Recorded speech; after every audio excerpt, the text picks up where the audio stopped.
सोचिए, आपके हाथ में नोट है, उस पर महात्मा गांधी नहीं बल्कि छत्रपति शिवाजी महाराज की तस्वीर। दिल्ली सिर्फ भारत की राजधानी नहीं बल्कि दुनिया का सबसे अमीर और सबसे ताकतवर शहर। मुंबई से लाहौर, ढाका से काबुल, सब एक ही देश का हिस्सा। अगर ब्रिटिश कभी भारत आए ही नहीं होते तो क्या आज हम सुपर पावर होते, या फिर छोटे छोटे राज्यों में बंटकर एक दूसरे से लड़ रहे होते? क्या हम चांद पर पहले कदम रखते, या फिर इतिहास हमें ही मिटा देती?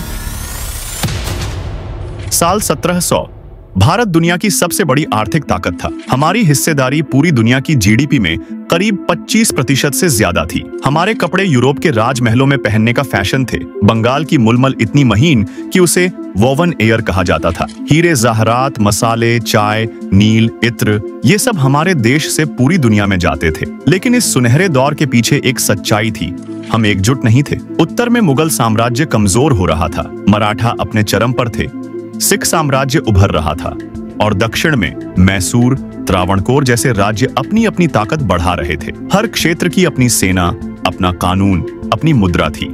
यानी संसाधन और धन तो हमारे पास असीम थे, लेकिन राजनीतिक एकता की कमी ने हमें बाहरी ताकतों के लिए आसान निशाना बना दिया। और यही वो समय था जब यूरोप में औद्योगिक क्रांति की शुरुआत हो रही थी। एक क्रांति जो आने वाले 150 सालों में भारत की किस्मत हमेशा के लिए बदलने वाली थी। अब मान लीजिए, British east India company Africa या दक्षिण पूर्व एशिया में बिजी हो गई और भारत में कभी कदम ही नहीं रखा। इतिहास एकदम अलग मोड़ ले सकता था। पहला रास्ता, एकजुट भारतीय सुपर पावर। साम्राज्य धीरे धीरे उत्तर, पूर्व और दक्षिण पूरे उपमहाद्वीप को अपने अधीन कर लेता। सिख साम्राज्य, मैसूर और बंगाल जैसे क्षेत्र मिलकर एक महासंघ बनाते। संसाधन, शिक्षा और व्यापार सब पर हमारा नियंत्रण होता। औद्योगिक क्रांति भारत में पहले आ जाती और हम दुनिया के सबसे अमीर और ताकतवर देश बन जाते। लेकिन दूसरा रास्ता भी उतना ही संभावित था। टुकड़ों में बंटा भारत, सैकड़ों छोटे छोटे राज्य, हर एक का अलग झंडा,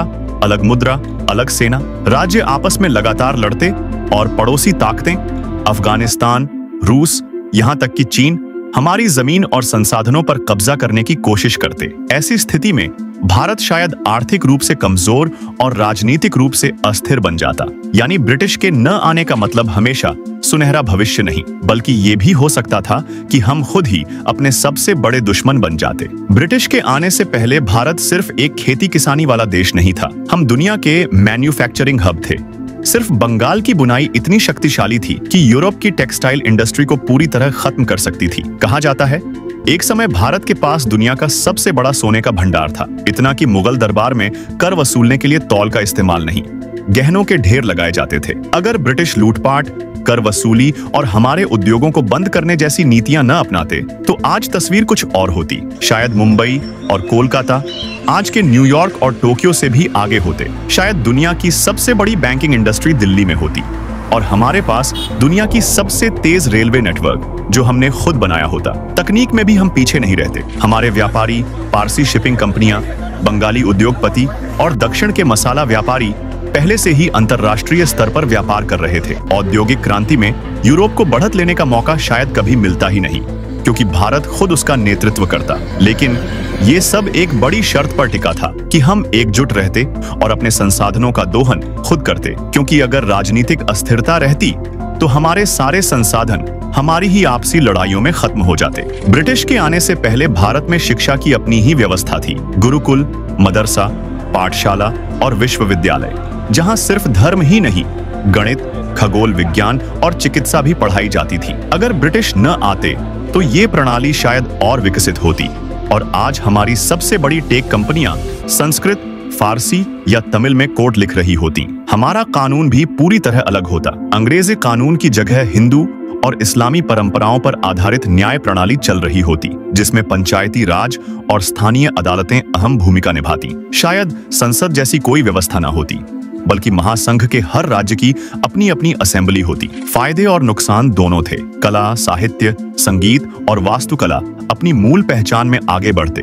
त्योहार और भाषाएं और गहरी होती, लेकिन जातिगत भेदभाव, महिला अधिकारों की कमी और सामाजिक असमानता जैसी समस्याएं शायद ज्यादा देर तक बनी रहती, क्योंकि कुछ जरूरी सुधार धीमे आते। यानी हमारी संस्कृति में एक और अधिक गहराई और मौलिकता होती, लेकिन सामाजिक प्रगति की रफ्तार शायद थोड़ी कम रहती। अब सोचिए, साल 2025 है, लेकिन वो 2025 जिसमें ब्रिटिश कभी आए ही नहीं थे। चमचमाता आर्थिक और सांस्कृतिक केंद्र, गगनचुंबी इमारतों के बीच खड़े हैं मुगल, मराठा और चोल काल के भव्य महल, जिन्हें आज भी संसद और प्रशासनिक भवन के तौर पर इस्तेमाल किया जाता है। मुंबई और कोलकाता दुनिया के सबसे बड़े शेयर बाजार चला रहे हैं। बंगाल की कपड़ा इंडस्ट्री अभी भी दुनिया का फैशन ट्रेंड सेट कर रही है। पंजाब और सिंध के खेत दुनिया को अनाज खिला रहे हैं और केरल के बंदरगाह से मसाले और चाय पूरे ग्रह में भेजी जा रही है। हमारे पास अपना चांद मिशन है, लेकिन ये मिशन सिर्फ भारत का नहीं बल्कि पूरे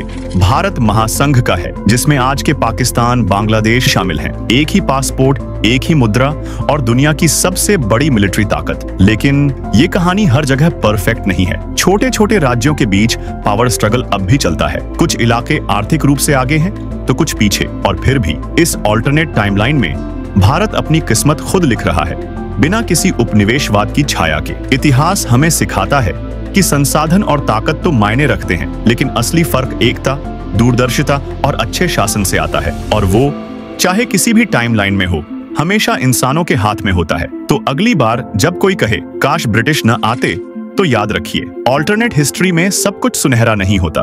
कभी जीत, कभी हार, लेकिन असली ताकत है हमारे आज में बदलाव लाने की।